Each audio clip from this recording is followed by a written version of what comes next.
Di sini kita akan mempresentasikan tentang ciri-ciri profesi kependidikan.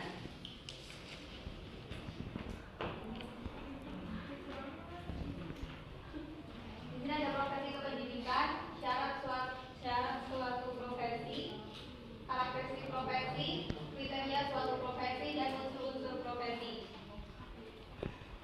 Yang pertama ada ciri-ciri profesi. Ciri-ciri profesi itu sebenarnya ada berbagai pendapat. Terus kita ambil kesimpulannya aja. Yang pertama, memiliki standar kerja yang baku atau memiliki aturan yang jelas tentang hal yang dikerjakan. Yang kedua, anggota profesinya memperoleh pendidikan tinggi yang memberikan dasar pengetahuan yang bertanggung jawab. Yang ketiga, memiliki lembaga pendidikan khusus yang menghasilkan tenaga profesi yang dibutuhkan. Yang keempat, adanya pengakuan yang layak dari masyarakat. Dan yang terakhir, memiliki kode etik yang mengatur setiap anggota profesi.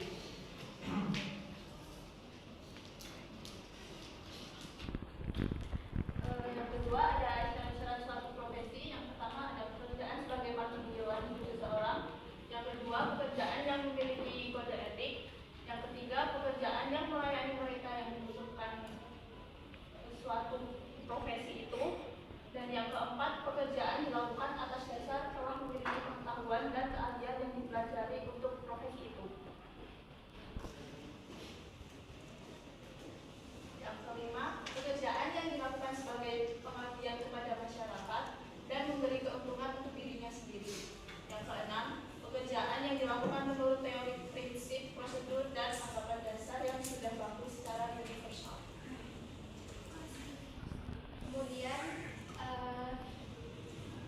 terdapat 7 karakteristik profesi, yaitu yang pertama keahlian. Artinya para profesional memiliki pengetahuan yang teoritis serta keahlian dalam mempraktekkan pengetahuan tersebut. Yang kedua ada pendidikan yang ekstensif, yaitu proses pendidikan yang lama dengan jenjang pendidikan yang tinggi. Kemudian yang ketiga adanya ujian kompetensi, yaitu ujian mengenai pengetahuan tertentu, biasanya terdapat syarat untuk kelulusannya. Keempat, adanya pelatihan institusional, yaitu pelatihan untuk mendapat pengalaman praktis belum menjadi anggota organisasi profesi. Kelima, organisasi profesional, yaitu organisasi profesional yang bertujuan untuk meningkatkan status anggotanya. Yang keenam, adanya lisensi, yaitu sertifikat di bidang tertentu sehingga seorang profesional dianggap memiliki keahlian dan bisa dipercaya. Ketujuh, kode etik profesi, yaitu prosedur dari organisasi profesional untuk bekerja sesuai aturan.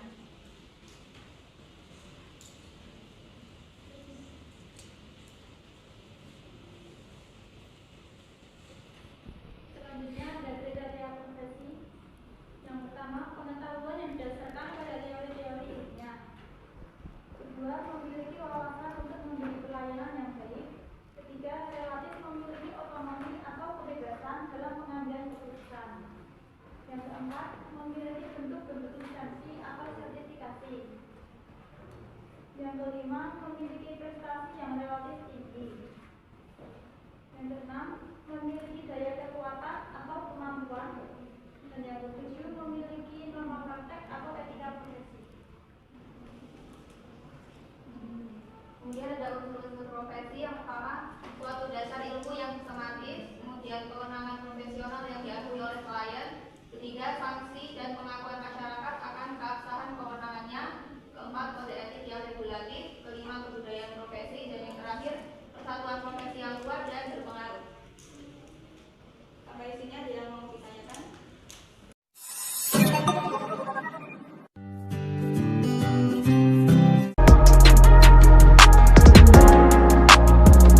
Assalamualaikum warahmatullahi wabarakatuh. Kami akan menyampaikan tentang tugas dari tenaga kependidikan, guru, dosen, serta sertifikasi, kualifikasi, dan kompetensi. Tenaga kependidikan adalah anggota masyarakat yang mengabdikan diri dan diangkat untuk menunjang penyelenggaraan pendidikan berdasarkan Undang-Undang Nomor 20 Tahun 2003 Pasal 1 Ayat 5-6. Tenaga pendidikan sendiri memiliki beberapa golongan ataupun jenis, yaitu yang pertama ada tenaga struktural, mereka yang bekerja secara eksekutif atau memimpin suatu instansi dari lembaga pendidikan, contohnya ada kepala sekolah maupun juga rektor universitas. Kemudian tenaga fungsional itu adalah pihak-pihak yang bekerja secara fungsional untuk pendidikan atau terjun langsung kepada subjek objek pendidikan seperti guru bimbingan konseling maupun juga dosen. Sedangkan tenaga teknis adalah pihak-pihak yang membantu secara teknis untuk suatu lembaga pendidikan, contohnya seperti tata usaha, laboran maupun teknis IT. Untuk tugas tenaga pendidikan sendiri, secara umum berdasarkan Undang-Undang Nomor 20 Tahun 2003 Pasal 39 Ayat 1 berbunyi melaksanakan administrasi, pengelolaan, pengembangan, pengawasan, dan pelayanan teknis untuk menunjang proses pendidikan pada satuan pendidikan. Baik, selanjutnya saya akan menjelaskan mengenai tugas-tugas pendidik. Sebelum kita mengetahui tugas pendidik, kita perlu mengetahui definisi pendidik. Pendidik merupakan tenaga kependidikan yang ikut berpartisipasi dalam penyelenggaraan pendidikan dengan tugas khusus sebagai profesi pendidik. Setelah itu, menurut Undang-Undang Nomor 20 Tahun 2003 dijelaskan berbagai macam tugas-tugas pendidik, yaitu yang pertama merencanakan dan melaksanakan proses pembelajaran, kemudian menilai hasil pembelajaran, melakukan bimbingan dan pelatihan untuk peserta didik, dan yang terakhir melakukan penelitian dan pengabdian kepada masyarakat terkhusus bagi pendidikan pada perguruan tinggi. Selanjutnya dibahas pada Undang-Undang Nomor 19 Tahun 2005 disebutkan tugas-tugas seorang pendidik menurut profesinya masing-masing. Saya akan menjelaskan beberapa tugas seorang pendidik sesuai dengan profesinya. Yang pertama adalah pamong belajar. Pamong belajar bertugas dan bertanggung jawab menyuluh, mengajar, membimbing, melatih peserta didik, serta berperan dalam proses pengembangannya. Kemudian yang selanjutnya ada pelatih. Pelatih di sini bertugas dan bertanggung jawab memberi pelatihan teknis biasanya dalam bidang olahraga kepada peserta didiknya, dan hal itu terjadi pada kegiatan pendidikan formal ataupun non-formal. Dan yang ketiga ada konselor. Konselor di sini bertugas dan bertanggung jawab memberikan bimbingan konseling kepada peserta didik pada jenjang pendidikan dasar, menengah, ataupun jenjang pendidikan tinggi. Menurut pasal 1 bab 1 Undang-Undang Nomor 14 Tahun 2005, dosen yaitu merupakan pendidik profesional dan ilmuwan dengan tugas utama yaitu mengembangkan dan menyebarluaskan teknologi atau ilmu pengetahuan dan seni melalui pendidikan, penelitian, dan pengabdian kepada masyarakat. Adapun tugas dari seorang dosen yang pertama ialah mengajar mahasiswa, yang kedua yaitu membentuk karakter sosial mahasiswa, dan yang ketiga yaitu berkontribusi kepada masyarakat, baik melalui seminar, pelatihan, dan juga kegiatan lainnya. Yang kedua yaitu adalah pengertian dari guru.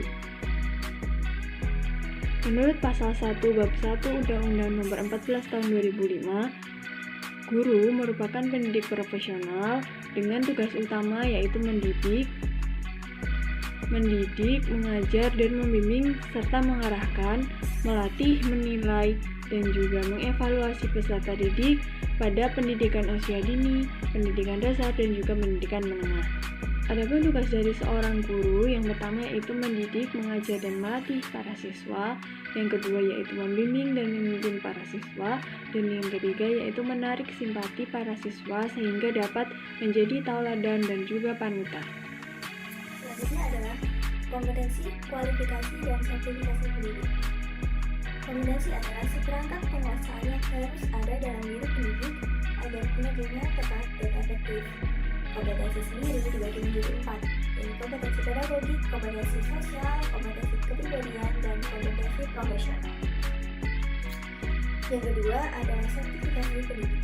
Sertifikasi sendiri adalah proses pemberian pengakuan bahwa seseorang telah memiliki kompetensi untuk melaksanakan pelayanan pendidikan setelah lulus uji kompetensi lembaga sertifikasi.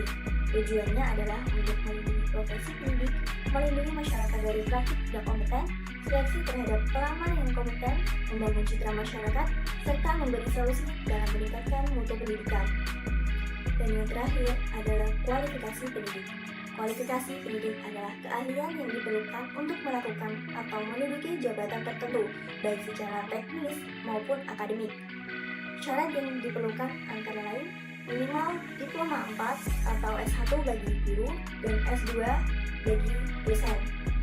Lalu ada latar belakang pendidikan yang sesuai bidang yang diampu, serta memiliki sertifikat profesi guru.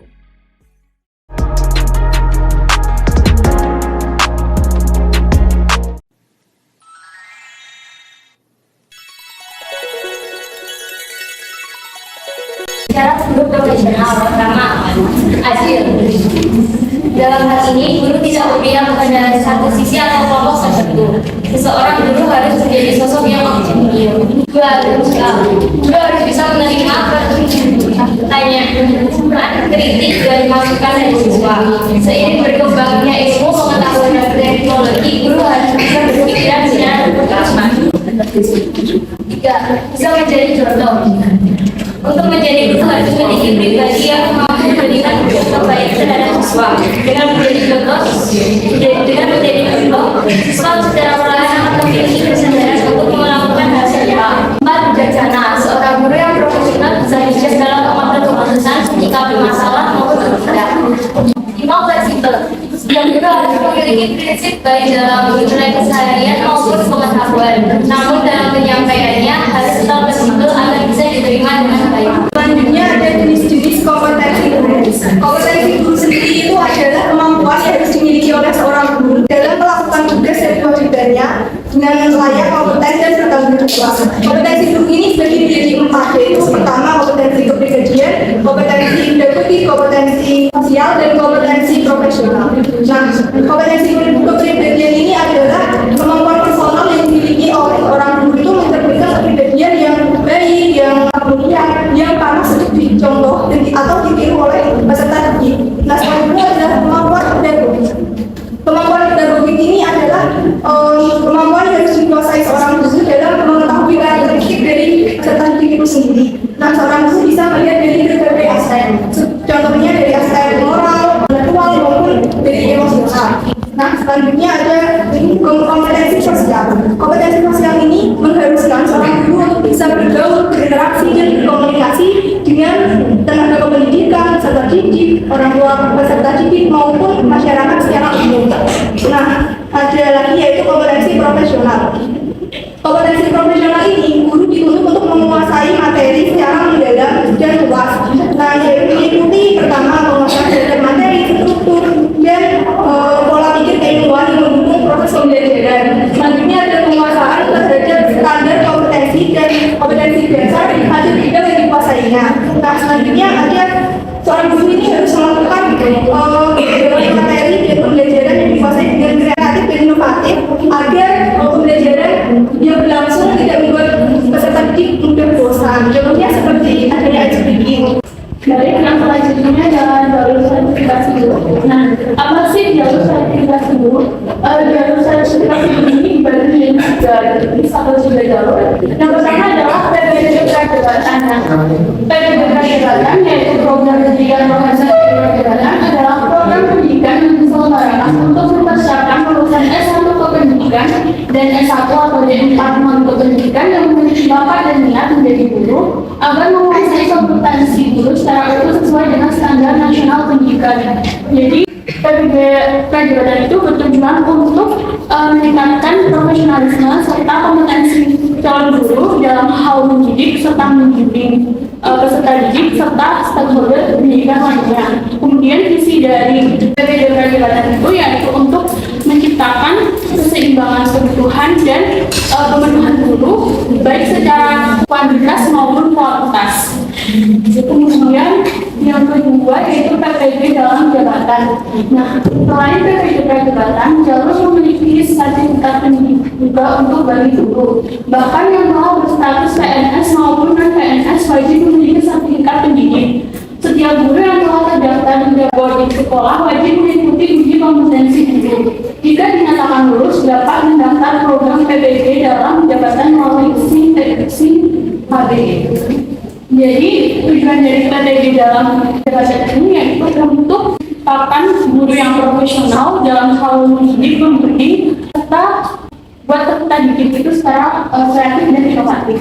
Kemudian yang selanjutnya yaitu PPG reguler. Nah, PPG reguler ini program pendidikan berprofesi ini nantinya akan menjadi kewajiban bagi para sarjana pendidik sekolah di wisuda, dan biaya pendidikan akan ditanggung sepenuhnya oleh mahasiswa, dan biaya SPP hampir sampai dengan mengambil S2. Jadi masa studi dari PPG reguler ini selama 1 tahun. Nah, untuk selanjutnya itu sangat ketat karena banyak sekali peminat. Selanjutnya komponen portofolio sertifikat guru. Pengertian komponen portofolio kualifikasi akademik adalah ijazah pendidikan tinggi yang dimiliki oleh guru pada saat yang bersangkutan mengikuti sertifikasi, baik pendidikan gelar S1, S2, atau S3 maupun gelar D4 baik di dalam maupun di luar negeri.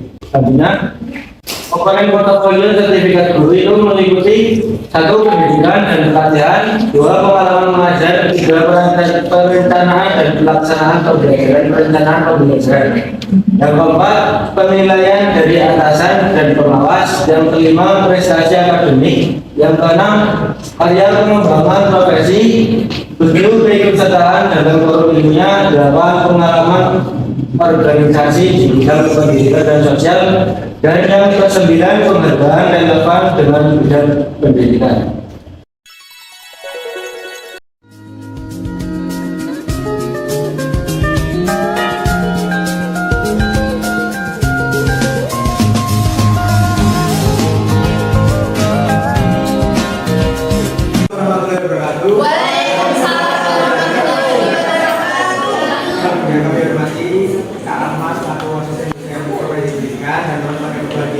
Selamat siang teman-teman. Siang. Oh ya, sebelumnya perkenalkan, nama saya Muhammad Hidayat Alfian, NPM 23 20 30 2015, dan rekan-rekan saya. Perkenalkan, nama saya Yusuf Rafi Al-Jabar, nomor NPM 23 20 30 21 13. Kenalkan, nama saya Diandra Nabila Setiawan, NPM saya 23 40 30 21 38. Kenalkan, nama saya Hayu Umifat dengan NPM 23 40 30 21 40. Di sini kami dari kelompok 4 profesi kependidikan akan mempresentasikan materi tentang pangkat, jabatan, dan pengembangan guru. Untuk mempersingkat waktu, langsung saja kita mulai.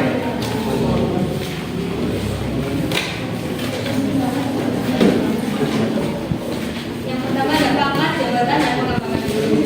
Guru bisa memiliki pangkat dan golongan tertentu, jabatan fungsional, dan angka kredit yang menentukan karir dan gaji mereka. Bagaimana pengembangan keprofesian berkelanjutan dalam membantu guru? Golongan dan jabatan fungsional guru. Ada 3, yaitu yang pertama pangkat dan golongan. Guru terdiri dari 4 golongan, yang rendah hingga tertinggi dengan pangkat masing-masing. Meraih pangkat yang lebih tinggi berarti gaji yang lebih baik. Yang kedua ada angka kredit guru. Angka kredit adalah nilai yang diberikan kepada guru atas pencapaian prestasi dalam bidang kegiatan profesional, publikasi, pengembangan kurikulum. Yang ketiga ada jabatan fungsional. Jabatan fungsional adalah pencapaian karir guru dan dapat memupuk prestasi dan pencapaian dalam bidang apapun di sekolah. Pengembangan kurikulum, evaluasi, dan monitoring siswa pelaksanaan ujian.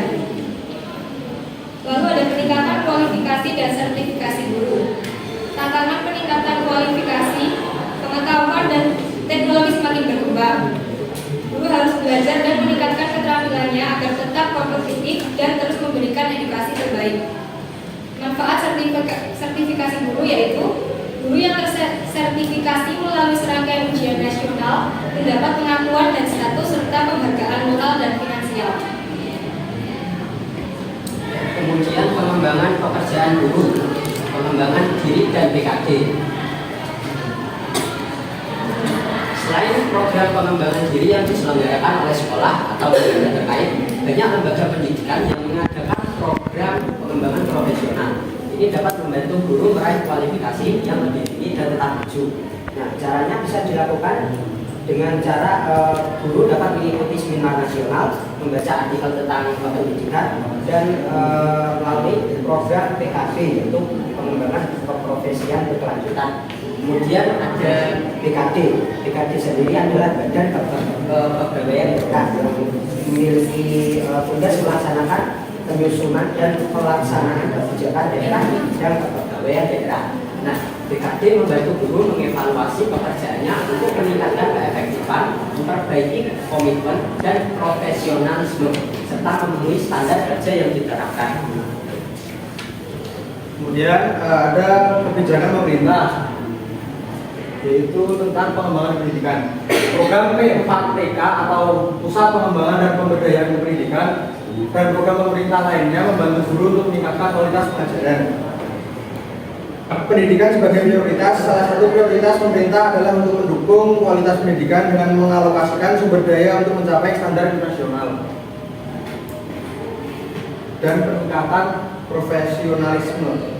Diklat Prof merupakan program pengembangan profesional yang diselenggarakan oleh pemerintah untuk membantu guru meningkatkan keterampilan dan kualifikasi, mengikuti tren pendidikan, dan menjadi lebih unggul dalam merancang dan mengimplementasikan kurikulum. Selanjutnya ada masa depan pengembangan profesional dan guru. Ada penekanan pada peningkatan kualitas, yaitu penekanan terus-menerus akan diberikan pada peningkatan kualitas pendidikan di Indonesia, terutama melalui gerakan peningkatan kualifikasi dan sertifikasi guru. Selanjutnya peningkatan sarana dan prasarana, yaitu sekolah dan lembaga pendidikan menunjukkan kepedulian terus-menerus dengan menjalankan perhatian untuk meningkatkan sarana dan prasarana dalam membantu pengembangan guru.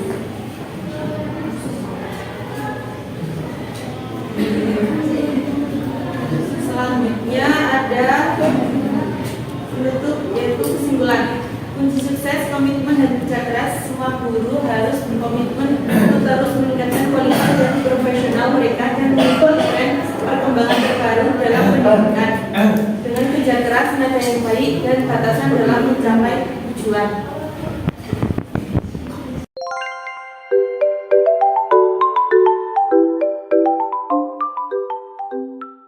Assalamualaikum warahmatullahi wabarakatuh. Halo semuanya, perkenalkan nama saya Desi Setiawati dengan NPM 2330 302128. Di sini saya akan mempresentasikan hasil kelompok kami tentang organisasi profesi guru yang beranggotakan. Halo semuanya, perkenalkan nama saya Safira Lestari dengan NPM 2320302103. Dan saya Christopher Rakeda Pratama dengan NPM 23203021112. Selamat menyaksikan presentasi kelompok kami. Sebagai seorang guru, bekal ilmu pengetahuan dan juga kompetensi tidak hanya didapatkan dari satu cara saja, melainkan bisa dari berbagai banyak cara. Salah satunya yaitu melalui organisasi. Organisasi sendiri memiliki pengertian yaitu merupakan sebuah wadah bagi sekumpulan orang yang bekerja secara sistematis untuk mencapai suatu tujuan. Profesi guru memiliki organisasi tersendiri yang bisa disebut dengan organisasi profesi guru. Pengertian organisasi profesi guru menurut Undang-Undang Guru dan Dosen Bab 1 Pasal 1 Ayat 13 yaitu perkumpulan berbadan hukum yang didirikan dan diurus oleh guru untuk mengembangkan profesionalitas guru. Undang-undang tersebut juga mengandung prinsip profesionalitas seorang pendidik yang salah satunya harus memiliki organisasi profesi. Artinya, organisasi profesi guru juga organisasi amanat undang-undang. Selanjutnya, tujuan dari organisasi profesi guru. Menurut PP nomor 38 tahun 1992 pasal 61, tujuan organisasi profesi kependidikan yaitu untuk meningkatkan dan mengembangkan yang pertama, karir. Organisasi profesi guru memiliki tujuan untuk meningkatkan perwujudan diri seorang pengemban profesi secara bermakna. Yang kedua, untuk meningkatkan kemampuan. Dan yang ketiga, untuk meningkatkan profesionalitas. Dan yang keempat, untuk meningkatkan martabat. Dan juga yang terakhir, untuk meningkatkan kesejahteraan guru. Kemudian kita akan bahas tentang fungsi dari organisasi profesi kependidikan atau profesi pendidik. Pertama ada fungsi pemersatu atau sebagai wadah pemersatu potensi kependidikan dalam menghadapi tantangan dan harapan masyarakat pengguna pendidikan. Kemudian juga ada fungsi peningkatan kemampuan. Gunanya adalah meningkatkan kemampuan profesional tenaga pendidikan. Kemampuan yang dimaksud adalah istilah kompetensi. Peningkatan kemampuan profesional atau kompetensi terdiri dari komponen seperti pertama performance component, kedua subject component, ketiga ada professional component, yang keempat ada process component, yang kelima ada adjustment component. Pertama performance component yaitu penampilan kinerja. Jadi bagaimana seorang tenaga pendidik itu bisa memperlihatkan bagaimana kinerjanya dan apakah dia memang sebagai orang yang benar-benar kompeten dan mampu melaksanakan tugasnya sebagai seorang pendidik. Kemudian subject komponen atau penguasaan bahan pengetahuan. Jadi contohnya seorang guru atau dosen yang memahami tentang apa yang dia bahas atau dia terangkan kepada kepada yang dididiknya. Kemudian ada professional component yaitu substansi pengetahuan dan keterampilan teknis. Jadi seperti keterampilan dalam administrasi, keterampilan dalam menggunakan teknologi dan sebagainya. Kemudian ada proses component, yaitu penguasaan mental dan berpikir logis dalam pemecahan masalah. Jadi sebagai seorang tenaga pendidik, seseorang wajib untuk bisa memecahkan masalah dan berpikir logis karena kemampuan untuk memecahkan masalah secara real time adalah hal yang paling ditekankan atau diwajibkan dalam tugas mereka sebagai pendidik. Kemudian adjustment component atau kemampuan menyesuaikan diri. Adaptasi sangat penting dalam pendidikan karena seorang pendidik wajib mengerti siapa subjek yang dididiknya dan apa yang harus dia terangkan dan lingkungan yang akan dia tempati. Kemudian kita ada memiliki attitude component, kemudian sikap nilai kepribadian. Sebagai pendidik, guru, dosen dan sebagainya memiliki tanggung jawab moral yang cukup tinggi sehingga mereka harus memiliki pegangan atau pendirian dan standar-standar pada sikap nilai dan kepribadian mereka sehingga bisa melaksanakan tugas mereka dengan profesional, bertanggung jawab dan memberikan contoh yang baik atau teladan bagi para subjek dididiknya. Kewenangan organisasi profesi guru yaitu ada 5. Yang pertama, menetapkan dan menegakkan kode etik guru. Yang kedua, memberikan bantuan hukum kepada guru. Yang ketiga, memberikan perlindungan profesi guru. Yang keempat, melakukan pembinaan dan pengembangan. Yang kelima, memajukan pendidikan nasional. Nah, selanjutnya saya akan membahas bentuk-bentuk organisasi profesi guru. Yang pertama ada PGRI. PGRI adalah Persatuan Guru Republik Indonesia yang merupakan wujud aspirasi guru Indonesia dalam mewujudkan cita-cita perjuangan bangsa. PGRI berdirinya di Surakarta tanggal 25 November 1945. Yang tujuan utamanya ada meningkatkan kesadaran, meningkatkan sikap, meningkatkan mutu, meningkatkan kegiatan profesi guru, dan meningkatkan kesejahteraan. Misi utamanya ada yang pertama, misi politis, yang kedua, misi persatuan organisatoris, yang ketiga, misi profesi, yang keempat, misi kesejahteraan. Yang kedua ada MGMP, Musyawarah Guru Mata Pelajaran, yaitu perkumpulan guru mata pelajaran dalam lingkup kota atau kabupaten. Yang ketiga ada ADI, Asosiasi Dosen Indonesia, yaitu wadah para dosen di Indonesia. Yang keempat ada ISPI, Ikatan Sarjana Pendidikan Indonesia, merupakan organisasi profesi bidang pendidikan di Indonesia. Sekian dari kelompok 5, jika ada kesalahan mohon dimaafkan.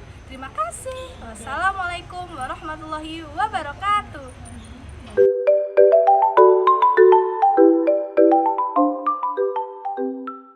Assalamualaikum warahmatullahi wabarakatuh. Halo semuanya, perkenalkan kami dari kelompok 6 pada matkul profesi kependidikan. Nah, di sini kami akan menjelaskan tentang kode etik guru di Indonesia. Namun sebelumnya, perkenalkan nama saya Arfiani Eva Nur Rahmawati, NPM 2330302133. Perkenalkan nama saya Asifa Aulia, NPM 2134. Kenalin, aku Intan Julian Graini, NPM 23203021009. Halo, assalamualaikum warahmatullahi wabarakatuh. Perkenalkan nama saya Rashid Gilang Ramadan. Di sini saya akan menjelaskan tentang pengertian kode etik guru di Indonesia yang nantinya akan dilanjutkan oleh rekan saya. Nah, langsung aja teman-teman. Jadi materi yang akan saya sampaikan adalah pengertian kode etik guru.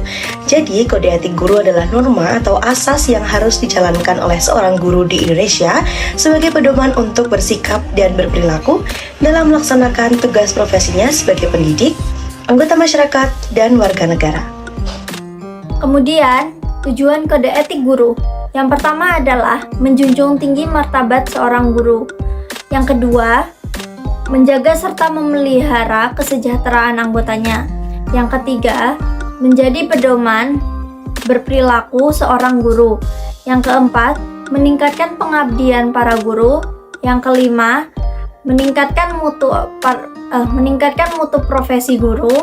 Yang keenam, meningkatkan mutu organisasi profesi guru. Halo, assalamualaikum warahmatullahi wabarakatuh. Perkenalkan, nama saya Rashid Gilang Ramadan. Kali ini saya akan menjelaskan tentang unsur kode etik guru. Unsur kode etik guru meliputi tentang pertama, kompetensi profesional. Maksud dari kompetensi profesional adalah guru berbakti membimbing peserta didik untuk membentuk manusia Indonesia seutuhnya yang berjiwa Pancasila. Yang kedua adalah integritas. Maksud dari integritas adalah guru memiliki dan melaksanakan kejujuran profesional. Yang ketiga adalah peduli terhadap murid. Maksud dari peduli terhadap murid adalah guru berusaha memperoleh informasi tentang peserta didik sebagai bahan melakukan bimbingan dan pembinaan. Yang keempat adalah pendidikan yang adil. Pendidikan yang adil adalah guru menciptakan suasana sekolah sebaik-baiknya yang menunjang berhasilnya proses belajar mengajar. Yang kelima adalah penghormatan terhadap sesama guru. Yang artinya adalah guru memelihara hubungan baik dengan orang tua, murid, dan masyarakat sekitarnya untuk membina peran serta dan bertanggung jawab bersama terhadap pendidikan. Yang keenam adalah tanggung jawab profesional. Maksud dari tanggung jawab profesional adalah guru secara pribadi dan bersama-sama mengembangkan dan meningkatkan mutu dan martabat profesinya. Yang ketujuh adalah toleransi dan inklusivitas. Maksud dari itu adalah guru memelihara hubungan seprofesi, semangat kekeluargaan, dan kesetiakawanan sosial. Yang kedelapan atau yang terakhir adalah komitmen terhadap pembelajaran, atau guru secara bersama-sama memelihara dan meningkatkan mutu PGRI sebagai sarana perjuangan dan pengabdian. Sekian penjelasan tentang unsur kode etik guru dari saya. Assalamualaikum warahmatullahi wabarakatuh. Halo teman-teman semuanya, kembali lagi dengan aku Intan. Kali ini aku akan bahas tentang prinsip kode etik guru di Indonesia. Tapi sebelum kita masuk ke materi, aku akan memberitahu ke kalian pengertian prinsip terlebih dahulu. Prinsip adalah sebuah pedoman bagi seorang untuk berpikir atau bertindak.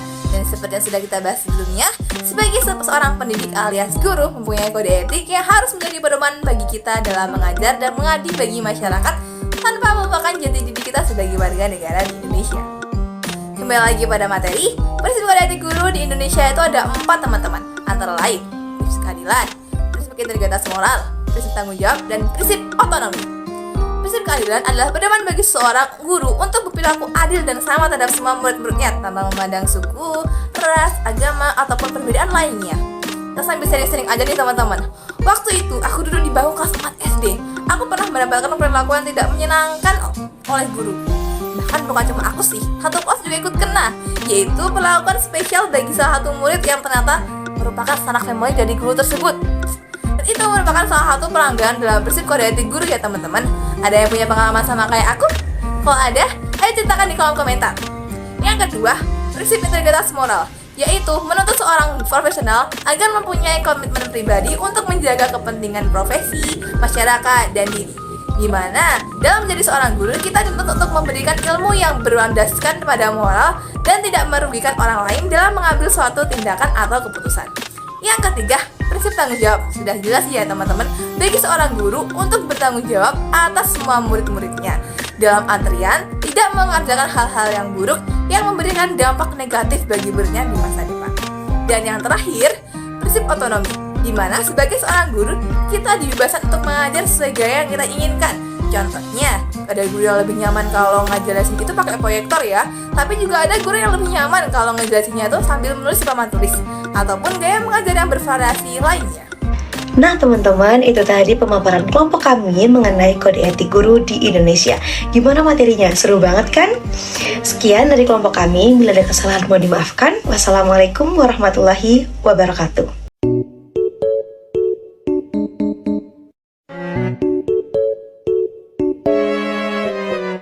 Assalamualaikum warahmatullahi wabarakatuh. Kami dari kelompok 7 Profesi Kependidikan yang diampu oleh Profesor Sri Haryati dan juga Ibu Rini Setiawati MPD. Pada kesempatan kali ini kami akan menyampaikan mengenai materi tentang profesi kependidikan, yaitu tentang administrasi pendidikan yang terdiri dari 5 materi. Dengan anggota kelompok kami yang terdiri dari 4 orang dan dengan saya sendiri Deva Saing Sakti, NPM 2320302122. Saya Adkilauli Jonathan Maulida, NPM 23403021206. Saya Menur Aini, NPM 2320302108. Saya Diah Nurani dengan NPM 23303022132. Pertama, saya akan menjelaskan mengenai apa itu administrasi pendidikan. Administrasi pendidikan merupakan sebuah proses kerjasama yang dilakukan untuk mencapai tujuan bersama mengenai pendidikan.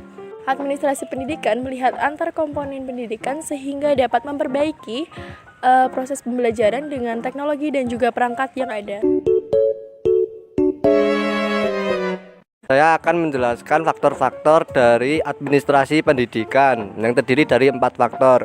Yang pertama, adanya kelompok orang. Kedua, adanya pembagian usaha kerjasama.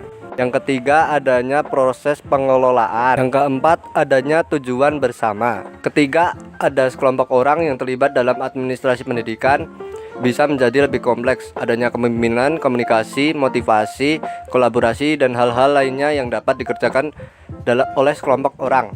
Kedua, bagaimana peran dan tanggung jawab dalam mengelola dalam pendidikan dibagi antara pihak-pihak yang bekerja sama. Yang ketiga, pengaturan dan pelaksanaan berbagai kegiatan administratif dalam sistem pendidikan untuk mencapai tujuan pendidikan secara efisien dan efektif. Dan yang terakhir, pengaturan dan pelaksanaan kegiatan administratif dalam sistem pendidikan yang bertujuan untuk mencapai tujuan bersama yang telah ditetapkan. Selanjutnya, materi mengenai tujuan administrasi pendidikan. Tujuan dari administrasi pendidikan adalah meningkatkan efisiensi dan efektivitas penyelenggaraan operasional pendidikan dalam mencapai tujuan pendidikan. Tujuan administrasi pendidikan dibagi menjadi 3. Yang pertama, tujuan jangka pendek. Yang kedua, tujuan jangka menengah. Dan ketiga, tujuan jangka panjang. Tujuan jangka pendek adalah agar tersusun dan terlaksana suatu sistem pengelolaan instrumental dari proses pendidikan. Tujuan dari jangka menengah adalah lebih mengarah kepada tujuan institusional dari setiap jenis, jenjang, serta program pendidikan. Dan terakhir, tujuan jangka panjang lebih diarahkan untuk mencapai tujuan pendidikan nasional. Materi selanjutnya adalah prinsip-prinsip administrasi pendidikan. Adalah dasar-dasar atau pedoman yang harus dimiliki oleh sekelompok orang untuk melakukan pengendalian usaha kerja guna mencapai tujuan pendidikan yang telah ditetapkan secara efisien dan efektif. Ada 4 prinsip administrasi pendidikan, yaitu prinsip efisiensi, prinsip pengelolaan, prinsip kerjasama, dan prinsip kepemimpinan. Prinsip yang pertama yaitu prinsip efisiensi, bahwa setiap pengelolaan administrasi pendidikan harus dijalankan secara efisien. Prinsip yang kedua yaitu prinsip pengelolaan, bahwa setiap pengelolaan administrasi harus dikelola dengan terencana. Prinsip yang ketiga yaitu prinsip kerjasama, bahwa setiap orang yang terlibat harus bisa bekerja sama pada setiap orang. Prinsip yang terakhir yaitu prinsip kepemimpinan, bahwa seorang pemimpin harus memiliki jiwa kepemimpinan untuk dapat mengendalikan setiap bawahannya. Terakhir yaitu mengenai langkah-langkah administrasi pendidikan yang terdiri dari 6 langkah-langkah.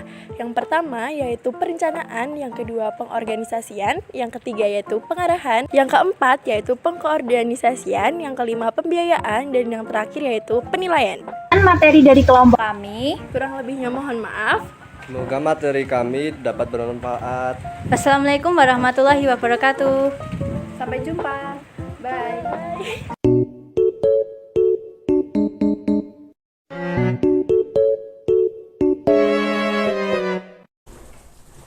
Assalamualaikum warahmatullahi wabarakatuh. Perkenalkan, nama saya Hamlatun Barokah, NPM 2330302168. Assalamualaikum warahmatullahi wabarakatuh. Perkenalkan, nama saya Muhammad Ferul Ilham, NPM 2340 302135.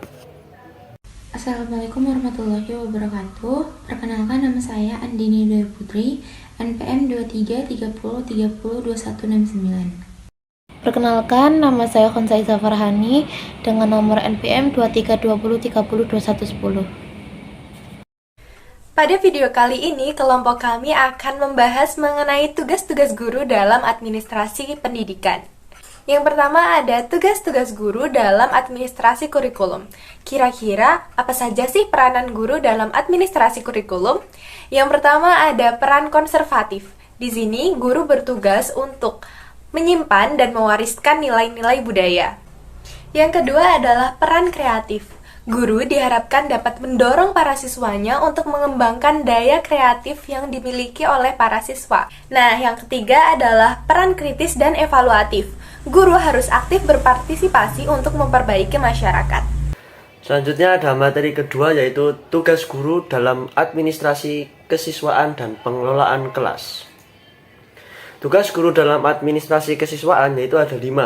Yang pertama, dalam penerimaan siswa. Penerimaan siswa adalah proses pencatatan dan layanan kepada siswa yang baru masuk sekolah setelah mereka memenuhi persyaratan yang ditentukan oleh sekolah itu. Yang kedua, dalam masa orientasi. Tugas guru adalah membuat para siswa cepat beradaptasi dengan lingkungan sekolah barunya. Yang ketiga, untuk pengaturan kehadiran siswa di kelas. Guru diharapkan mencatat atau merekam kehadiran siswa meskipun dengan sederhana, akan tetapi harus baik sebagai pertimbangan penilaian terhadap siswa, misalnya sebagai pertimbangan dalam menetapkan kenaikan kelas. Yang keempat, yaitu memotivasi siswa untuk senantiasa berprestasi tinggi.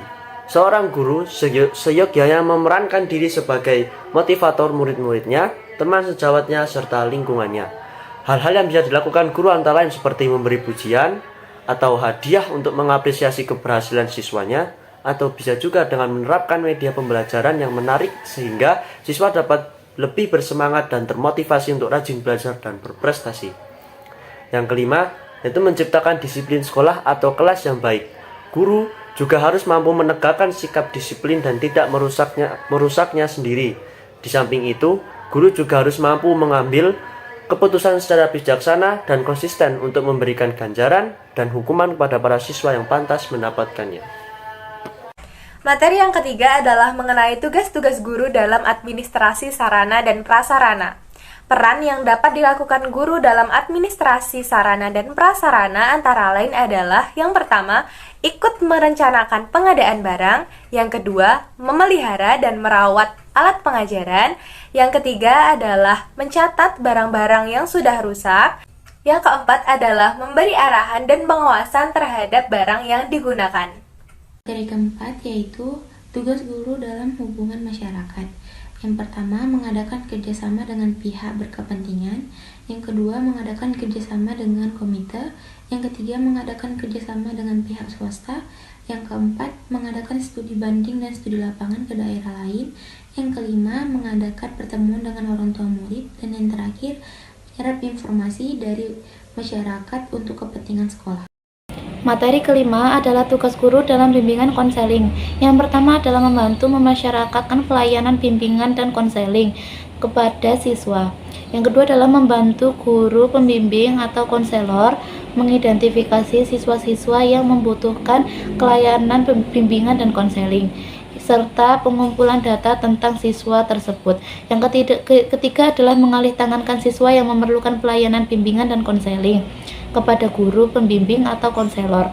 Yang keempat adalah menerima siswa alih tangan dan guna pembimbing atau konselor, yaitu siswa yang menuntut guru pembimbing atau konselor memerlukan pelayanan pelajar atau latihan khusus seperti pengajaran, latihan perbaikan, program pengayaan. Yang kelima adalah membantu mengembangkan suasana kelas, hubungan guru ke siswa dan hubungan siswa ke siswa yang menunjang pelaksanaan pelayanan bimbingan dan konseling. Yang keenam adalah memberikan kesempatan dan kemudahan kepada siswa yang memerlukan layanan atau kegiatan bimbingan dan konseling untuk mengikuti atau menjalani pelayanan kegiatan yang dimaksudkan itu. Yang ketujuh adalah berpartisipasi dalam kegiatan khusus penanganan masalah siswa seperti konferensi kasus. Yang kedelapan adalah membantu pengumpulan informasi yang diperlukan dalam rangka penilaian pelayanan bimbingan dan konseling, serta upaya tindak lanjutnya. Sekian video dari kelompok kami, mohon maaf atas segala kesalahan. Terima kasih sudah menyaksikan. Wassalamualaikum warahmatullahi wabarakatuh.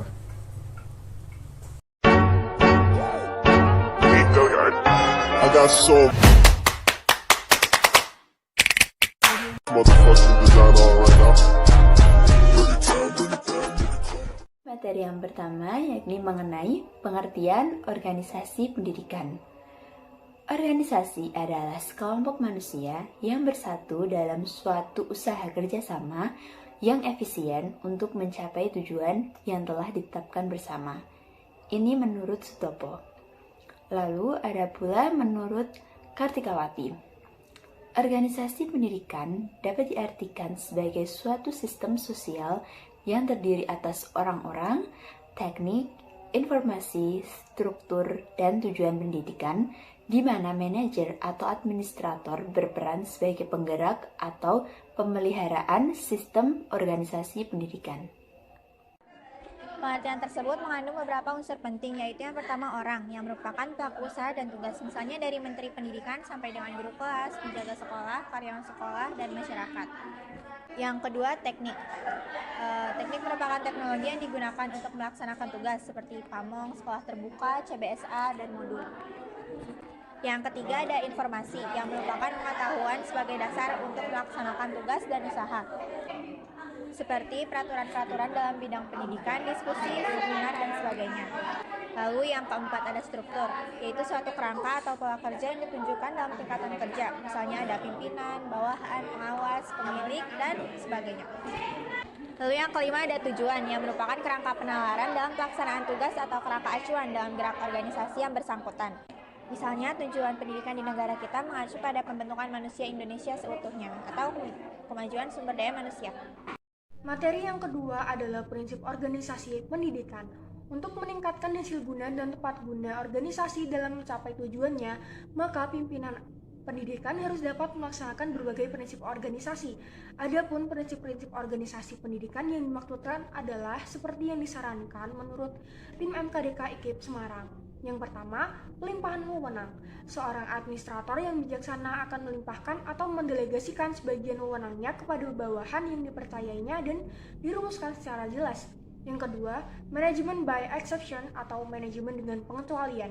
Administrator perlu melimpahkan sebagian kekuasaan dan tanggung jawabnya kepada bawahannya sedemikian rupa, sehingga pengambilan keputusan tentang hal-hal yang pokok saja. Yang ketiga, manajemen by objective atau MBO. Prinsip ini menunjukkan agar manajer selalu berorientasi pada tujuan dalam berbagai pengambilan keputusan. Jadi, tujuan organisasi dijadikan sebagai pedoman dan ukuran keberhasilan dalam mengelola organisasi. Lalu yang keempat ada span of control, division of work. Dalam penyusunan struktur organisasi perlu diidentifikasikan macam dan jumlah pekerjaan. Kemudian diatur pembagian beban kerja yang sepadan sehingga terjadi jalinan kerja yang harmonis. Dan yang kelima ada kesatuan komando. Setelah ada pembagian tugas, pelimpahan wewenang, diperlukan pula adanya kesatuan dalam garis kepemimpinan dan strategi untuk mewujudkan adanya kesatuan tujuan. Yang keenam, kemampuan pejabat. Dalam pemilihan dan penempatan pejabat atau staffing, hendaknya memperhatikan kemampuan dan keahliannya, sehingga dapat diwujudkan pedoman the right man of the right place. Materi yang ketiga, bentuk organisasi pendidikan. Agar organisasi pendidikan berjalan dengan baik, maka perlu ditata berbagai jenis hubungan kerja dalam suatu organisasi pendidikan, baik secara intern maupun secara ekstern. Yang pertama, bentuk-bentuk organisasi menurut hubungan kerja, menurut Kartikawati, adalah yang pertama hubungan garis, yang kedua hubungan staf, yang ketiga hubungan campuran, yang keempat hubungan konsultatif, yang kelima hubungan koordinatif. Kedua, ada bentuk-bentuk organisasi pendidikan menurut Karyawati, yakni yang pertama ada makro. organisasi yang punya unit kerja yang besar atau luas.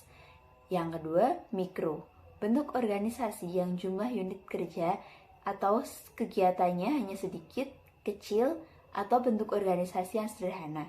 Contoh, organisasi sekolah, organisasi siswa, organisasi pramuka, dan lain-lain. Yang ketiga, ada vertikal, merupakan salah satu bentuk dari organisasi sistem yang di dalamnya istilah klasifikasinya disebut sistem structure. Klasifikasi ini menunjukkan adanya hubungan di antara sistem-sistem, subsistem satu dengan yang lainnya atau dengan yang sejenis. Selanjutnya yang D ada sekuensial. Pola organisasi pendidikan ini pada dasarnya lebih menekankan kepada proses atau prosedur kerja secara runtut atau sistematis. Setiap organisasi betapapun sederhananya pasti mempunyai prosedur kerja yang telah mapan untuk mencapai tujuannya. Prosedur kerja secara sekuensial bisa ditempuh dengan berbagai cara, seperti urutan prioritas yang dapat dirinci menjadi urutan seperti waktu, kebutuhan, dana, kualitas, kuantitas, dan lain-lain.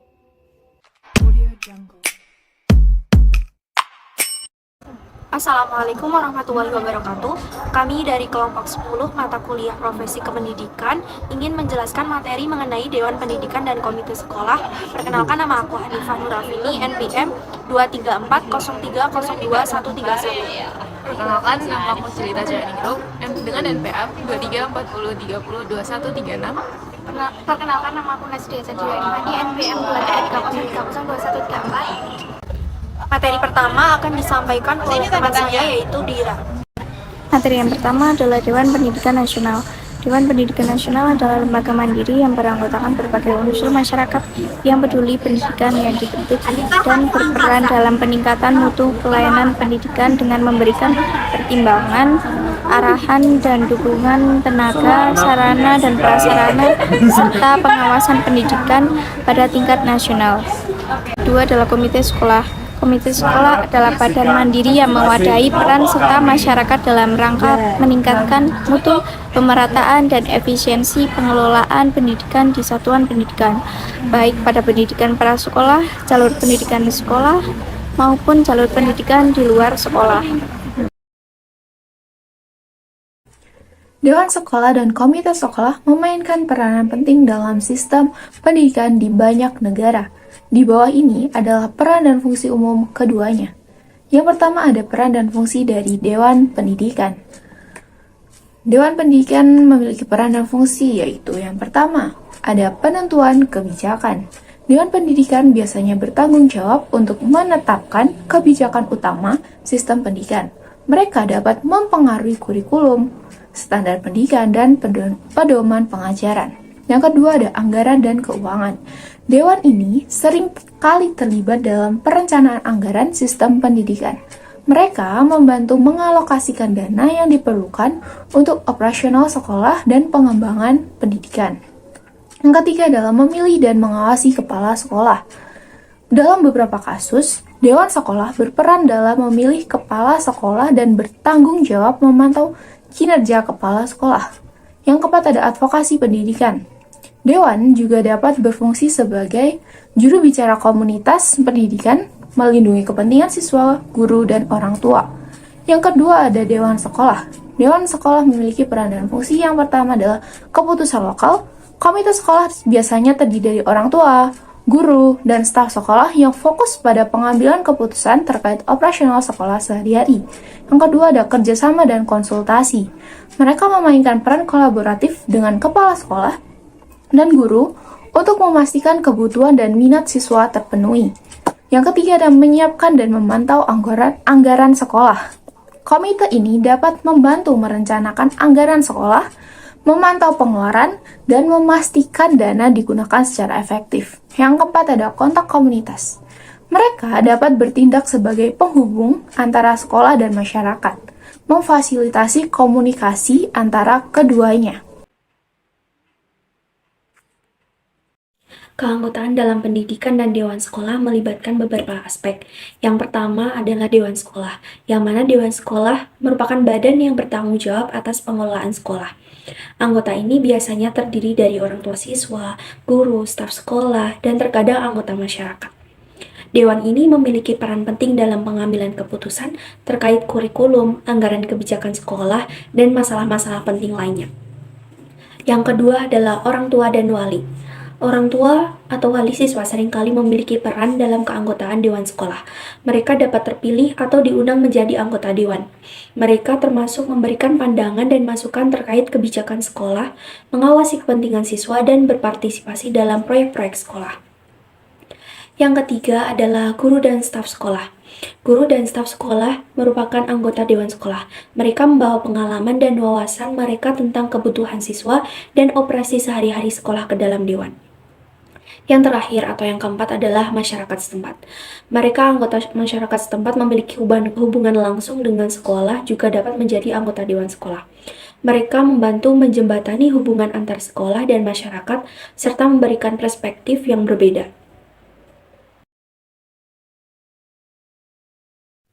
Perbedaan Dewan Pendidikan dan Komite Sekolah diantaranya, Dewan Pendidikan. Dewan Pendidikan biasanya merupakan entitas yang lebih besar dan independen, seringkali memiliki wewenang di tingkat distrik atau kabupaten.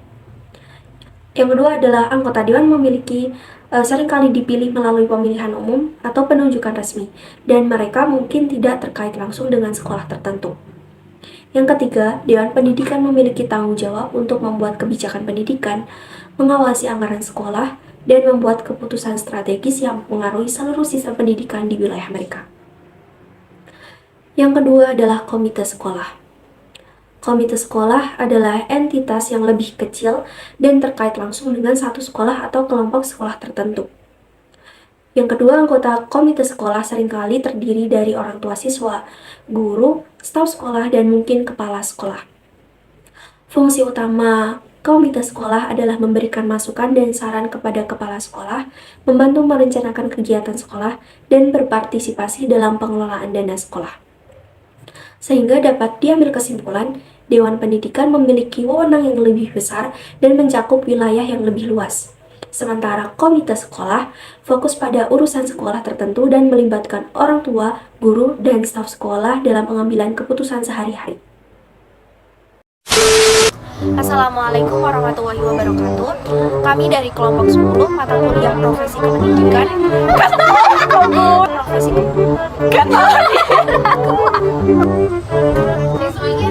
Assalamualaikum warahmatullahi wabarakatuh. Kami dari kelompok 10 mata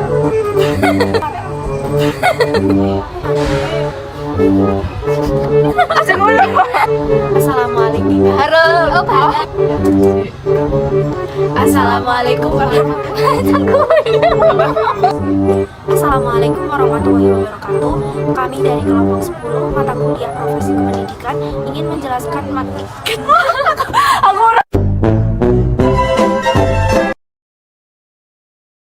Halo semuanya, kami dari kelompok 11 ingin membagikan hasil diskusi kami mengenai hak dan kewajiban guru menurut USPN nomor 20 tahun 2003. hak dan kewajiban guru menurut UU PD, kewajiban guru menurut angka kredit, dan yang terakhir pembinaan dan cuti guru. So langsung aja kita ke video pembahasan. Halo semuanya, di sini saya Nabila Nisa Fasya dengan NPM 23203021101 akan menjelaskan mengenai hak guru menurut UU SPN. Yang pertama, kewajiban guru berdasarkan pasal 40 ayat 2 Undang-Undang Nomor 20 Tahun 2003 tentang Sistem Pendidikan Nasional. Kewajiban guru mencakup menciptakan suasana pendidikan yang bermakna, menyenangkan, kreatif, dinamis, dan biologis. Mempunyai komitmen secara profesional untuk meningkatkan mutu pendidikan, memberi teladan dan menjaga nama baik lembaga profesi dan kedudukan sesuai dengan kepercayaan yang diberikan kepadanya.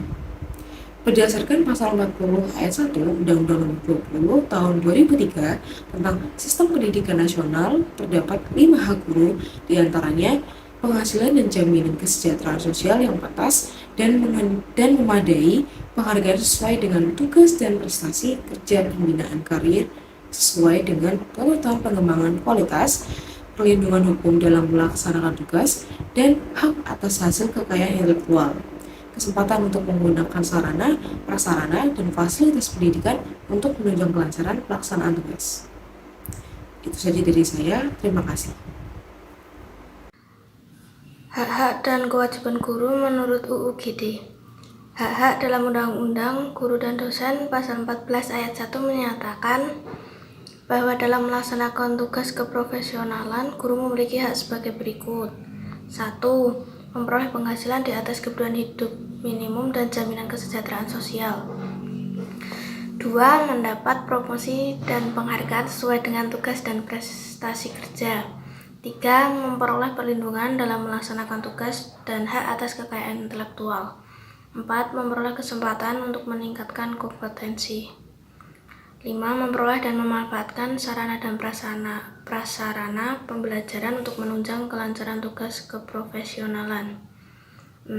Memiliki kebebasan dalam memberikan penilaian dan ikut menentukan kelulusan, penghargaan, atau sanksi kepada peserta didik sesuai dengan kaidah pendidikan, kode etik guru, dan peraturan perundang-undangan. 7. Memperoleh rasa aman dan jaminan keselamatan dalam melaksanakan tugas. 8. Memiliki kebebasan untuk berserikat dalam organisasi profesi. 9. Memiliki kesempatan untuk berperan dalam penentuan kebijakan pendidikan. 10. Memperoleh kesempatan untuk mengembangkan dan meningkatkan kualifikasi akademik dan kompetensi. 11. Memperoleh pelatihan dan pengembangan profesi dalam bidangnya. Kedua, kewajiban guru dan dosen menurut UU GD. Menurut UU Guru dan Dosen Pasal 20 bahwa dalam melaksanakan tugas keprofesionalan, guru berkewajiban 1. Merencanakan pembelajaran, melaksanakan proses pembelajaran yang bermutu, serta bernilai dan mengevaluasi hasil pembelajaran. 2. Meningkatkan dan mengembangkan kualifikasi akademik dan kompetensi secara berkelanjutan, sejalan dengan pengembangan ilmu pengetahuan, teknologi, dan seni. 3. Bertindak objektif dan tidak diskriminatif atas dasar pertimbangan jenis kelamin, agama, suku, ras, dan kondisi fisik tertentu atau latar belakang keluarga dan status sosial ekonomi peserta didik dalam pembelajaran. 4. Menjunjung tinggi peraturan perundang-undangan, hukum, dan kode etik guru serta nilai-nilai agama dan etika. 5. Memelihara dan memupuk persatuan dan kesatuan bangsa. Kewajiban guru menurut angka kreditnya. Yang pertama, merencanakan pembelajaran atau bimbingan, melaksanakan pembelajaran atau bimbingan yang bermutu, menilai dan mengevaluasi hasil pembelajaran atau bimbingan, serta melaksanakan pembelajaran atau perbaikan dan pengayaan. Yang kedua, meningkatkan dan mengembangkan kualifikasi akademik dan kompetensi secara berkelanjutan, sejalan dengan perkembangan ilmu pengetahuan, teknologi, dan seni. Yang ketiga, bertindak objektif dan tidak diskriminatif atas pertimbangan jenis kelamin, agama, suku, ras, dan kondisi fisik tertentu, latar belakang keluarga, dan status sosial ekonomi peserta didik dalam pembelajaran. Yang keempat, menjunjung tinggi peraturan perundang-undangan, hukum, dan kode etik guru, serta nilai agama dan etiknya. Kelima, memelihara dan memupuk persatuan dan kesatuan bangsa. Pembinaan dan cuti guru. Pembinaan guru adalah suatu proses yang bertujuan untuk meningkatkan kompetensi, keterampilan, dan pengetahuan seorang guru dalam rangka meningkatkan kualitas pengajaran dan pengembangan profesional. Pembinaan guru meliputi yang pertama, pelatihan dan pengembangan, dan yang kedua, supervisi dan evaluasi, dan yang ketiga, kolaborasi dan pembelajaran berkelanjutan, dan yang keempat, sumber daya, dan yang kelima, mentoring, dan yang keenam, pemantauan kemajuan.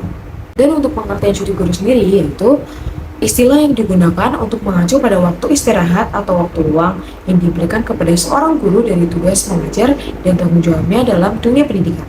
Ada 3 jenis cuti guru, yang pertama cuti tahunan, dan yang kedua cuti sakit, dan yang ketiga cuti melahirkan.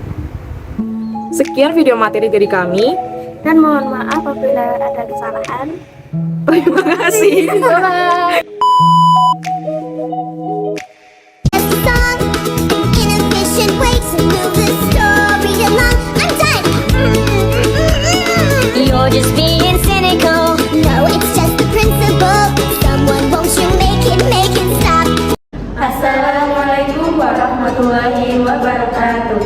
Halo semuanya, perkenalkan nama saya Najwa Nila Zulfa dengan NPM 2340302141 dan rekan saya. Dan saya Iva Amelia Salina dengan NPM 2330302142.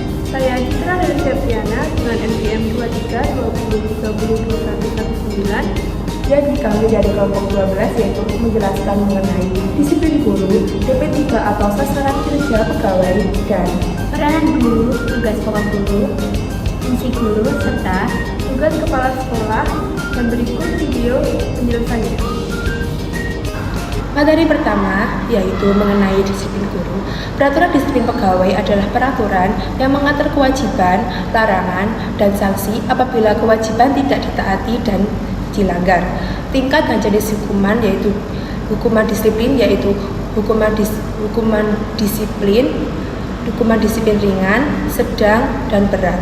Menurut UU GD pasal 77 ayat 1 dan 2 dijelaskan bahwa guru yang diangkat oleh pemerintah atau pemerintah daerah yang tidak menjalankan kewajiban sebagaimana dimaksud dalam pasal 20 dikenai sanksi berupa teguran, peringatan tertulis, penundaan pemberian hak guru, penurunan pangkat, pemberhentian dengan hormat, dan pemberhentian dengan tidak hormat. Sasaran kerja pegawai atau SKP yaitu salah satu unsur di dalam penilaian prestasi kerja PNS yang diatur dalam Peraturan Pemerintah Nomor 46 Tahun 2011. Tujuannya yaitu memperoleh bahan-bahan pertimbangan yang objektif dalam pembinaan pegawai atau PNS berdasarkan sistem karir dan sistem prestasi kerja.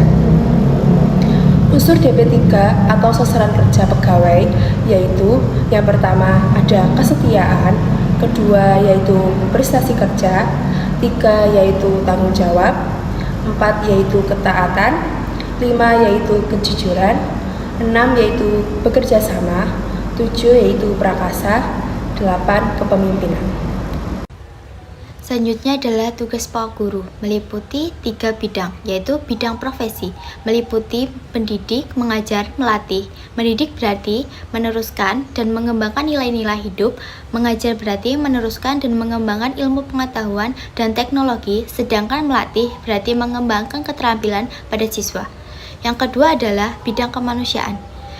Di sekolah harus menjadikan dirinya sebagai orang tua kedua, ia harus mampu menarik perhatian, simpati sehingga ia menjadi idola para siswanya. Yang ketiga serta yang terakhir adalah bidang kemasyarakatan. Masyarakat menempatkan guru pada tempat yang lebih terhormat di lingkungannya karena dari seorang guru diharapkan dapat memperoleh ilmu, pengetahuan, dan ini berarti guru berkewajiban mencerdaskan bangsa menuju Indonesia seutuhnya yang berdasarkan Pancasila. Selanjutnya adalah peran dan fungsi guru. Guru sebagai pengajar. Guru harus menampilkan pribadinya sebagai cendekiawan dan pengajar dengan menguasai 2 hal, yaitu A. Bidang disiplin ilmu yang akan diajarkannya, baik aspek substansinya maupun metodologi penelitian dan pengembangannya. B. Cara mengajarkannya kepada orang lain atau bagaimana cara mengajarinya. Selanjutnya adalah guru sebagai pengajar dan pendidik. A. Menguasai bidang disiplin ilmu yang diajarkannya. B. Menguasai cara mengajarkan dan mengadministrasikannya. C. Memiliki wawasan dan pemahaman tentang seluk-beluk kependidikan. Selanjutnya adalah guru sebagai pengajar, pendidik, dan agen pembaharuan dan pembangunan masyarakat, yaitu A. Memiliki pengetahuan dan pengertian tentang pertumbuhan jiwa manusia, segala sisi dan sendinya, demikian pula tentang proses belajar. B. Menguasai sepenuhnya pengetahuan dan pemahaman tentang hak, yaitu bidang disiplin ilmu atau studi yang ia kerjakan. C. Memiliki secukupnya pengetahuan dan pengalaman tentang seni mengajar. Materi yang terakhir yaitu tugas kepala sekolah. Yang pertama sebagai pendidik, yaitu membimbing guru, karyawan, dan siswa, mengembangkan staf, serta memberi contoh mengajar yang baik atau bimbingan counseling yang baik. Yang kedua yaitu sebagai manajer, yaitu menyusun program sekolah dan organisasi kepegawaian di sekolah serta menggerakkan staf. Lalu yang ketiga yaitu sebagai administrator, yaitu mengelola administrasi kegiatan belajar mengajar dan bimbingan konseling, lalu mengelola administrasi kemahasiswaan, ketenagaan, dan keuangan. Lalu yang keempat sebagai supervisor, yaitu menyusun program supervis pendidikan, lalu melaksanakan program supervis pendidikan dan memanfaatkan hasil supervis. Lalu yang kelima sebagai pemimpin, memiliki kepribadian yang kuat, memahami kondisi guru, karyawan, dan siswa yang baik, memiliki visi dan memahami misi sekolah. Lalu yang keenam sebagai inovator, yaitu mencari atau menemukan gagasan untuk pembaharuan sekolah, melaksanakan pembaharuan di sekolah. Lalu yang terakhir sebagai motivator, yaitu mengatur lingkungan kerja, mengatur suasana kerja, menetapkan prinsip penghargaan dan hukuman. Sekian video dari kami. Terima kasih telah menonton. Assalamualaikum warahmatullahi wabarakatuh.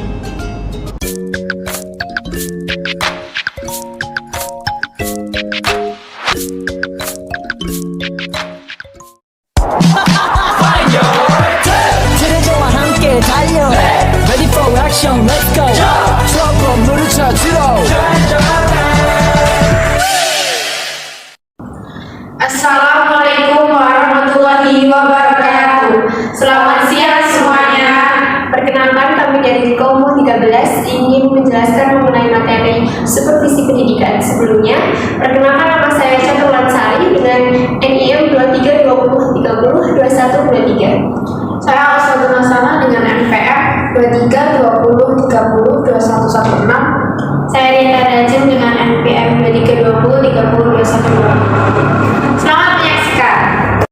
Pada video pembelajaran kali ini, kelompok kami akan membahas mengenai supervisi pendidikan, yang pertama adalah pengertian supervisi, yang kedua adalah tujuan supervisi, dan yang ketiga adalah prinsip-prinsip supervisi, dan yang keempat adalah fungsi supervisi, dan yang kelima adalah teknik-teknik supervisi. Nah, pengertian dari supervisi pendidikan itu sendiri adalah supervisi adalah kegiatan yang ditujukan untuk memperbaiki dan meningkatkan proses dan prestasi pendidikan atau bantuan yang diberikan kepada guru dan seluruh staf untuk mengembangkan situasi pembelajaran yang lebih baik. Dan kata supervisi berasal dari bahasa Inggris, yaitu supervision, yang terdiri atas dua kata, yaitu super dan vision, yang mengandung pengertian melihat dengan sangat teliti pekerjaan secara keseluruhan. Orang yang melakukan supervisi disebut supervisor. Nah, pengertian menurut dari Toko itu ada dari Prof. Dr. Bahrudin Harapan, yang dimaksudkan adalah supervisi adalah kegiatan yang dijalankan terhadap orang yang menimbulkan atau potensial menimbulkan komunikasi dua arah. Nah, tujuan supervisi tersebut ada tujuan utama. Tujuan utama supervisi adalah perbaikan situasi pembelajaran, dan untuk supervisi pendidikan adalah pembinaan yang berupa bimbingan atau tuntunan ke arah perbaikan situasi pendidikan. Untuk ciri-ciri supervisinya terdapat 5, yaitu yang pertama research, yang kedua adalah evaluation, yang ketiga adalah improvement, dan yang keempat adalah assistance, dan yang kelima adalah cooperation. Tujuan supervisi pendidikan. Tujuan supervisi pendidikan itu untuk mengembangkan situasi pembelajaran yang lebih baik, usaha ke arah perbaikan pembelajaran, dan yang lebih baik usaha pembelajaran ditujukan kepada pencapaian tujuan atau kompetensi, yaitu membentukkan pribadi anak secara maksimal. Dan tujuan lainnya ada di supervisi pendidikan, yaitu untuk memberikan bantuan teknis dan bimbingan kepada guru dan staf agar mampu meningkatkan kualitas kinerjanya dalam melaksanakan tugas dan melaksanakan proses belajar mengajar. Tujuan supervisi menurut tokoh yaitu dari Sahartian ada dua, yaitu yang pertama adalah tujuan khusus, yaitu membantu guru-guru lebih memahami tujuan pendidikan yang sebenarnya, dan yang kedua adalah membantu guru-guru untuk dapat memahami dan menolong murid, dan yang ketiga adalah memperbesar kesanggupan guru mendidik murid untuk terjun langsung ke masyarakat. Nah, untuk tujuan umumnya yaitu membina orang-orang yang disupervisi menjadi manusia dewasa yang sanggup berdiri sendiri, dan yang kedua adalah membina orang-orang yang disupervisi menjadi modern dewasa yang berpancasila, dan yang ketiga adalah perbaikan situasi pendidikan dan pengajaran pada umumnya dan peningkatan mutu mengajar dan belajar pada khususnya. Selanjutnya ada prinsip-prinsip supervisi. Yang pertama ada prinsip fundamental. Yang kedua ada prinsip praktis meliputi prinsip negatif dan prinsip positif. Prinsip negatif yaitu tidak otoriter, tidak berasas kekuasaan, tidak terlalu cepat dalam mengharapkan hasil. Dan untuk prinsip positif ada konstruktif dan kreatif, profesional, sanggup mengembangkan potensi. Prinsip supervisi menurut Sahartian, mengemukakan prinsip supervisi sebagai berikut, yaitu 1. Kooperatif, 2. konstruktif dan kreatif, yang ketiga ilmiah yang mencakup unsur-unsur, ada sistematif, objektif, dan menggunakan alat atau instrumen, dan yang keempat ada demokratis. Selanjutnya ada fungsi supervisi pendidikan, yaitu ada khusus dan umum. Secara umum, fungsi supervisi pendidikan adalah mekanisme untuk meningkatkan kemampuan profesional dalam upaya mewujudkan proses belajar peserta didik yang lebih baik melalui mengajar yang lebih baik. Secara khusus, fungsi supervisi pendidikan adalah untuk mengoordinasi usaha sekolah, memperluas pengalaman guru, mendorong usaha pembelajaran kreatif, memberi penilaian secara terus-menerus, dan juga untuk memberi pengetahuan dan keterampilan kepada guru. Selanjutnya ada fungsi supervisi menurut yaitu menurut Briggs. Ada yang pertama meningkatkan mutu pembelajaran, yang kedua ada memicu unsur yang terkait dengan pembelajaran, dan yang ketiga ada membina dan memimpin, dan yang terakhir ada meningkatkan hasil kerja.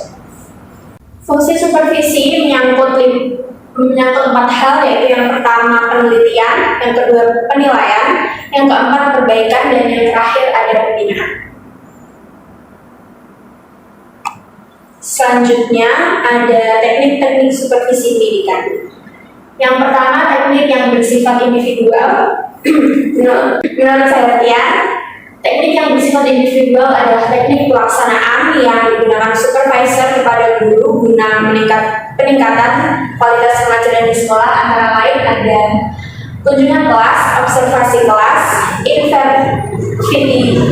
visitasi, 4 menyeleksi sumber materi pengajar, yang kelima ada diskusi panel, dan yang sebagai tambahan ada seminar, simposium, demonstration teaching, dan yang terakhir supervisi bulletin. Selanjutnya ada teknik-teknik supervisi pendidikan yang bersifat kelompok.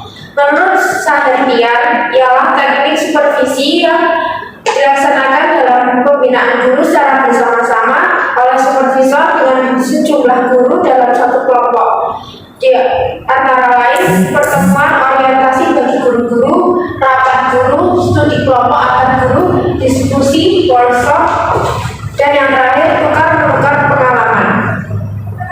Adapun kelebihan dari teknik-teknik dalam pelaksanaan supervisi, yang pertama adalah hal-hal yang baik dapat dijadikan contoh dan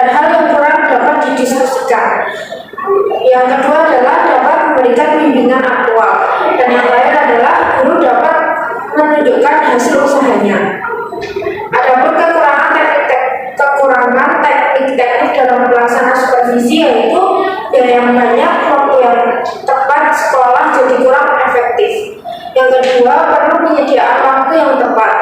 Yang ketiga adalah tidak mencerminkan keadaan sehari-hari. Selanjutnya, adapun tokoh yang bernama Sucipto mengemukakan pendekatan yang dipakai dalam supervisi ada 4, yaitu pendekatan humanistik, yang berarti guru tidak dapat diperlakukan sebagai alat untuk meningkatkan kualitas belajar mengajar.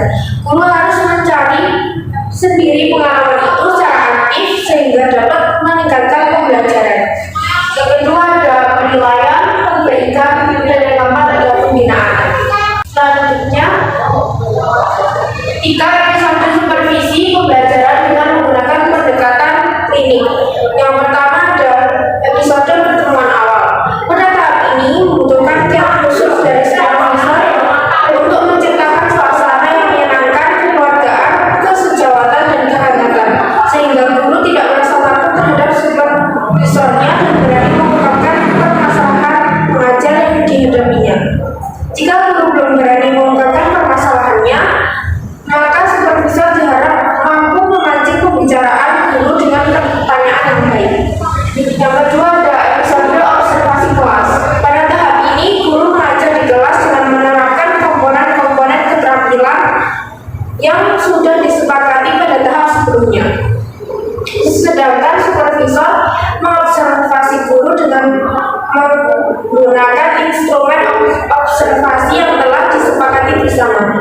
Selain itu, supervisor juga merekam secara objektif tingkah laku guru dalam mengajar, tingkah laku siswa dalam belajar, dan interaksi guru siswa dalam proses belajar mengajar. Dan yang terakhir ada episode pertemuan balikan. Episode ini sama seperti pada saat pertemuan awal. Supervisor harus berusaha akrab dengan guru serta mengembangkan sikap saling terbuka. Setelah menilai guru, supervisor hendaknya menyampaikan hasil pengamatannya secara langsung setelah guru selesai pada proses KPM.